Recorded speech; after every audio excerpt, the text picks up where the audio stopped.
Dracula's shadow has never been confined to stories. Imagine this: when history's first murderer shed his brother's blood, he was not only committing a crime, but carrying a burden that would forever haunt his descendants. It was not just a sin but a legacy that would always haunt him. Welcome to Tales of Mythology, where ancient traditions, forgotten horrors, and supernatural battles come to life. If you are interested in knowing the hidden aspects of mythology, then like this video, subscribe to the channel, and press the bell icon so that you don't miss any story. Blood. Centuries ago, when scholars were debating in Hebrew, Greek, and Latin, some strange writings came up. According to the Targum of Jonathan, Cain's punishment was not simply exile but a curse that spanned generations, a life that did not end even after death. His bloodshed was no longer a metaphor, but an image that symbolized eternal vagrancy. A being that relies on the lives of others to survive. Your brother's blood is crying out to me from the ground, Genesis 4 verse 10. This voice, according to some traditions, was never silenced but continued to echo for centuries, as if Abel's blood was demanding vengeance on Cain at every step. The Book of Enoch, which was not included in the original text of the Bible, describes a terrifying fact. The offspring of angels and humans, those giant beings, ate humans and drank their blood.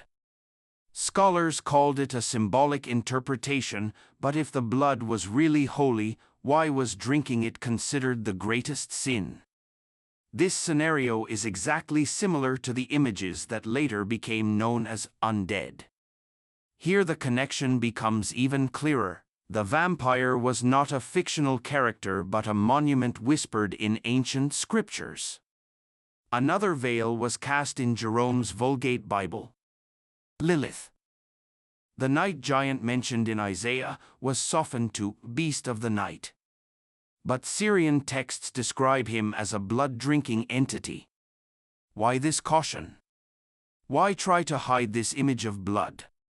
In the 12th century, a monk of Cluny wrote that some vagabonds rejected bread and wine and drank only the heat of living people. It was not just poetry but a combination of the Bible and the mythology of bloodthirsty creatures. Leviticus says, "The life of the flesh is in the blood," Leviticus 17 verse 11. Usually this is considered law, but here it reveals a secret: if life is in the blood, a curse on the blood means a curse on the life. The oldest vampire stories said the same thing: never to die but never to be free, a life forever enslaved to blood. The church always forbade connecting the dots, but the Bible had the answer. Shadows. As I began to read the texts that were removed from the original part of the Bible, it became clear that the silence was never accidental. Those writings contained scenes too appalling for official belief, but too obstinate to be suppressed. In the Book of Jubilees, it is written that blood was forbidden not only for rituals, but also because demons were happy when it was drunk. As if drinking blood was a means of giving power to darkness.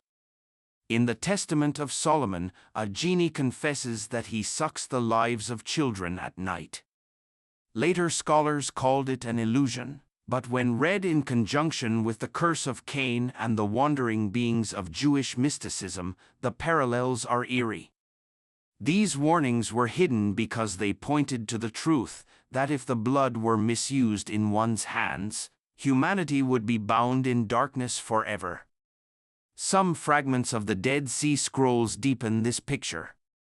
In one text there is a mention of spirits rising up at night and sucking the lives of human beings.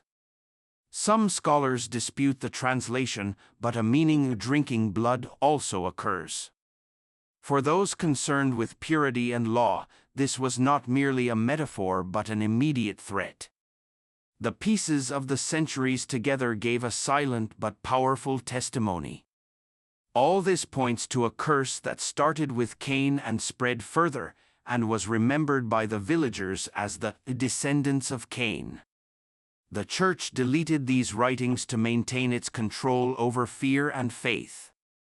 Church councils officially sealed this silence. At Nicaea, Laodicea, and other meetings, many books were removed from the Bible as erroneous or unnecessary. The real reason was probably not faith but politics.